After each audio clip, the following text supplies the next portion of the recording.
Oh, every time I see you, 그대 눈을 볼 때면 자꾸 가슴이 또 설레어와 내 운명이죠. 세상 끝이라도 지켜주고. Assalamualaikum warahmatullahi wabarakatuh. Bagaimana kabar kalian? Pasti baik dong. Nah, langsung saja di sini Ibu akan menjelaskan mengenai materi lingkaran dan juga pengintegrasinya terhadap nilai-nilai keislaman. Di dunia matematika, kita pasti tidak asing lagi dengan rumus-rumus yang membosankan yang telah menemani kita belajar ilmu matematika semenjak duduk di bangku SMP atau MTS. Salah satunya adalah pi. Nilai pi dalam ilmu matematika adalah 22/7. Pernah kepikiran gak sih kenapa nilai pi sama dengan 22/7? Nah, sebelum menguras lebih jauh tentang nilai pi, kita harus memahami terlebih dahulu asal muasal ilmu matematika. Ilmu matematika merupakan salah satu ilmu yang pasti yang dipelajari di bangku sekolah. Hingga saat ini, ada kesalahan pandangan di tengah-tengah masyarakat Indonesia. Mereka menganggap bahwa ilmu matematika berasal dari dunia barat. Mereka juga memandang bahwa ilmu matematika merupakan ilmu yang sangat sulit dan rumit, sehingga membuat mereka tidak tertarik dan enggan untuk mempelajarinya. Padahal jika dilihat dari kenyataannya, antara pandangan masyarakat dengan sangat berbanding terbalik dengan kebenaran yang ada. Sesuatu yang ada di seluruh alam semesta ini pasti ada sumbernya. Demikian juga dengan ilmu. Sumber dari segala ilmu di dunia ini adalah Al-Quran. Al-Quran terdiri dari 114 surah dan 6.236 ayat. Dari masing-masing surat dan ayat di dalam Al-Quran pasti mengandung sebuah ilmu. Dari sekian banyak surat di dalam Al-Quran, semuanya bersumber dari satu surat yang merupakan surat pembuka, yaitu surah Al-Fatihah. Surah Al-Fatihah sendiri terdiri atas 7 ayat. Dari 7 ayat tersebut semuanya bersumber dari bacaan Bismillahirrahmanirrahim yang merupakan ayat pertama dari surah Al-Fatihah. Maka dari itu, asal muasal ilmu matematika adalah Al-Quran, karena Al-Quran merupakan sumber dari segala ilmu di alam semesta ini. Dengan demikian, jawaban dari nilai pi ada di dalam Al-Quran. Jawaban pertama terdapat pada surah Al-Fatihah. Mengapa demikian? Dapat kita ketahui bahwa di dalam ilmu matematika sebuah bangun yang mempunyai nilai pi adalah lingkaran.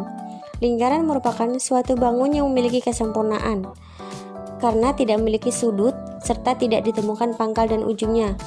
Di dalam proses kehidupan, lingkaran merupakan suatu siklus tertentu. Al-Quran merupakan petunjuk kehidupan yang sempurna di jagat raya ini. Kesempurnaannya tidak bisa tertandingi oleh sesuatu yang sakti sekalipun. Kesempurnaan digambarkan oleh sebuah lingkaran yang berumuskan pi dengan nilai 22/7.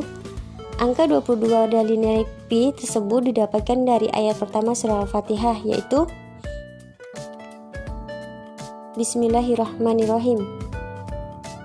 Jumlah huruf bacaan basmalah jika dihitung secara keseluruhan, maksudnya huruf yang berharokat tasydid dihitung 2 huruf, adalah 22 huruf dengan penjabarannya.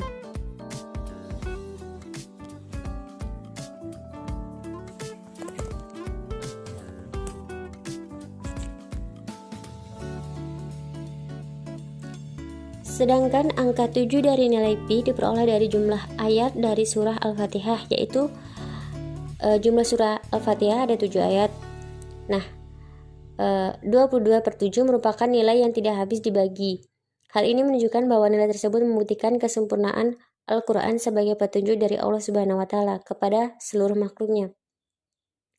Tidak hanya di surah Al-Fatihah, nilai pi juga ditemukan dalam pembahasan tentang tawaf dalam Al-Quran. Tawaf adalah mengelilingi Ka'bah sebanyak 7 kali. Jika dilihat dari atas, mengelilingi Ka'bah seperti membentuk sebuah lingkaran. Pembahasan tentang tawaf terdapat pada surah Al-Hajj. Surah Al-Hajj terletak pada juz 22 di dalam Al-Quran. Angka 22 dari nilai pi didapatkan dari juz 22 tersebut, sedangkan angka 7 didapatkan dari pelaksanaan tawaf, yaitu mengelilingi Ka'bah sebanyak 7 kali.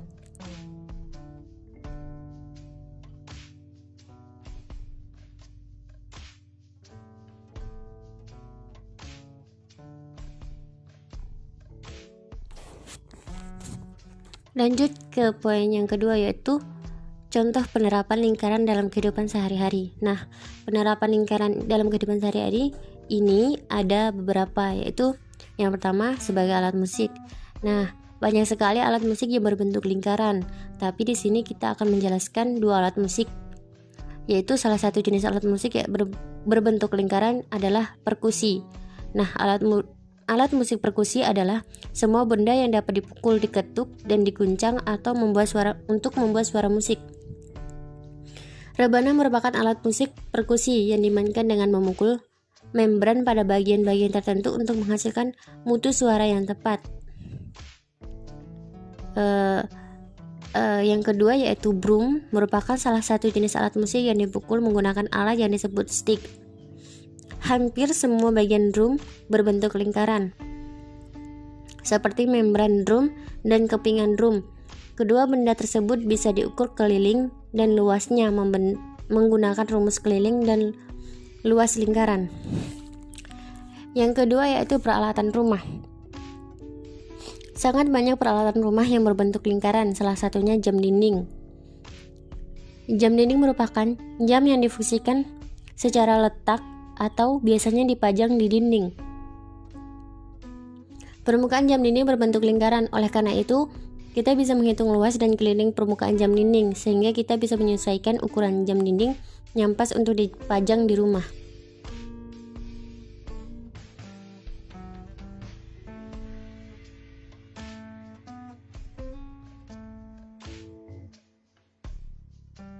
Bentuk lingkaran dapat ditemukan dengan mudah dalam kehidupan sehari-hari. Beberapa contoh seperti roda pada kendaraan, jam dinding, atau bola.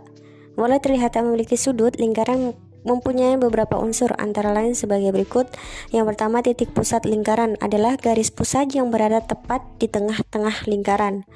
Yang kedua, jari-jari lingkaran adalah sebuah garis yang menghubungkan antar titik pusat dengan titik lengkung pada keliling lingkaran.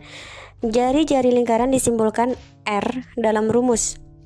Yang ketiga yaitu diameter lingkaran adalah sebuah garis panjang lurus yang menghubungkan antara dua titik pada keliling lingkaran yang melewati titik pusat lingkaran.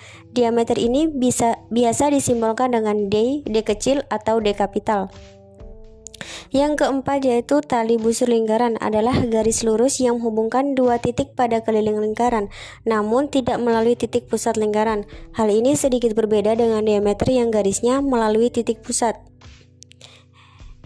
Selanjutnya yaitu juring lingkaran adalah luas daerah dalam lingkaran yang dibatasi oleh dua garis jari-jari dan dibatasi oleh sebuah busur lingkaran. Letaknya berada di antara dua buah jari-jari tersebut. Terdapat dua juring lingkaran, yaitu juring kecil dan juring besar. Selanjutnya yaitu tembereng lingkaran adalah luas daerah yang berada di dalam lingkaran yang dibatasi oleh busur lingkaran dan tali busur lingkaran. Selanjutnya ada apotema lingkaran adalah jarak terpendek antara tali busur dengan titik pusat lingkaran. Garis apotema umumnya berada tegak lurus dengan tali busur. Selanjutnya ada busur lingkaran adalah garis lengkung yang merupakan bagian dari keliling lingkaran. Terdapat dua jenis busur lingkaran yaitu busur besar dan busur kecil. Busur besar memiliki panjang yang lebih dari setengah lingkaran, sedangkan panjang busur kecil kurang dari setengah lingkaran. Yang selanjutnya yaitu sudut pusat lingkaran adalah sebuah sudut yang terbentuk dari berpotongan antara dua buah jari-jari yang ada di titik pusat lingkaran. Selanjutnya yaitu sudut keliling lingkaran adalah sebuah sudut yang terbentuk karena pertemuan antara dua tali busur dengan satu titik pada keliling lingkaran. Nah, itulah beberapa unsur-unsur dari lingkaran. Lanjut ke poin berikutnya yaitu hubungan antar unsur-unsur lingkaran. Nah, jika dikaitkan pengertian masing-masing unsur lingkaran dengan hubungan beberapa pasangan unsur, diketahui beberapa hubungan sebagai berikut. Yang pertama, unsur 1 ada diameter. Yang kedua, unsur 2 ada jari-jari. Nah, hubungannya panjang diameter adalah 2 kali panjang jari-jari. Terus yang kedua yaitu unsur 1 ada busur kecil, unsur kedua ada busur besar yang bersesuai dengan busur kecil. Jadi hubungannya jumlah panjang busur besar dengan busur kecil sama dengan keliling lingkaran. Yang ketiga yaitu ada busur. Dan unsur 1 ada busur, yang ke unsur 2 ada keliling lingkaran. Hubungannya adalah busur adalah bagian dari keliling lingkaran atau keliling lingkaran adalah busur terbesar. Yang keempat yaitu unsur pertama ada tali busur, yang unsur kedua ada diameter. Nah, hubungannya diameter adalah tali busur terpanjang. Yang kelima yaitu apotema. Yang unsur kedua ada tali busur. Jadi hubungannya adalah apotema selalu tegak lurus dengan suatu tali busur. Yang keenam yaitu juring. Unsur pertama ada juring, unsur kedua ada tembereng. Jadi hubungannya adalah luas tembereng sama dengan luas juring dikurangi segitiga yang sisinya adalah dua jari-jari yang membatasi juring dan tali busur pembatas tembereng. Yang ketujuh yaitu unsur pertama ada sudut pusat, unsur kedua ada juring. Jadi hubungannya adalah luas juring sebanding dengan besar sudut pusat lingkaran. Yang kedelapan yaitu unsur pertama ada sudut pusat, unsur kedua ada busur. Jadi hubungannya adalah panjang busur sebanding dengan sudut pusat lingkaran. Jadi itulah hubungan antara unsur-unsur lingkaran.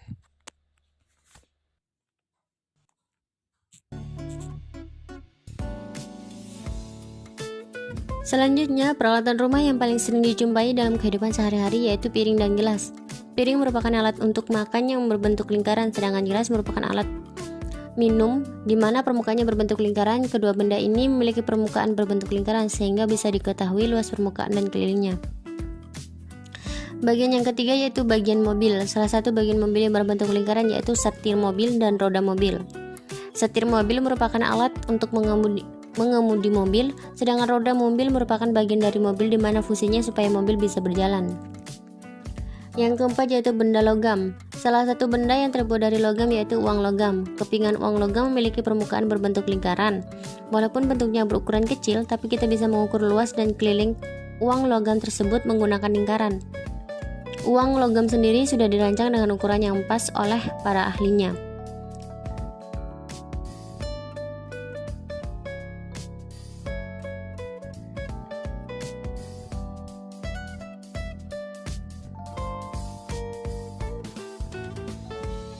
Yang kelima yaitu roda. Marsigit dan kawan-kawan berpendapat tentang roda sebagai berikut. Roda digunakan untuk kali pertama sebagai alat putar pada proses pembuatan tembikar. Kemudian penggunaan roda dikembangkan menjadi alat penggerak kereta tempur. Dari sanalah penggunaan roda mulai tersebar ke seluruh dunia. Yang keenam, lingkaran dalam istilah. Kata lingkaran juga sering digunakan dalam suatu istilah yang menggambarkan suatu cakupan atau kumpulan berbagai hal. Contohnya seperti lingkaran kematian, lingkaran survei, lingkaran hidup, lingkaran pendidikan, dan masih banyak lagi. Walaupun istilah tersebut menggunakan lingkaran, itu tidak berarti istilah tersebut menceritakan tentang lingkaran. Contohnya seperti lingkaran tahun. Lingkaran tahun adalah lingkaran konsentris akibat pertumbuhan sekunder yang tampak berlapis-lapis akibat pergantian keadaan lingkungan.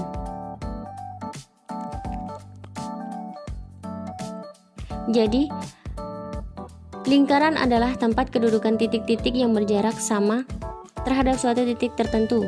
Titik tertentu itu adalah titik yang berada tepat di tengah lingkaran yang sering disebut titik pusat lingkaran. Nah, demikian penjelasan dari Ibu mengenai materi lingkaran dan juga pengintegrasiannya terhadap nilai-nilai keislaman. Nah, selanjutnya kita akan belajar mengenai rumus luas lingkaran dan keliling lingkaran. Jadi kalian jangan lupa belajar ya. Oke, assalamualaikum warahmatullahi wabarakatuh.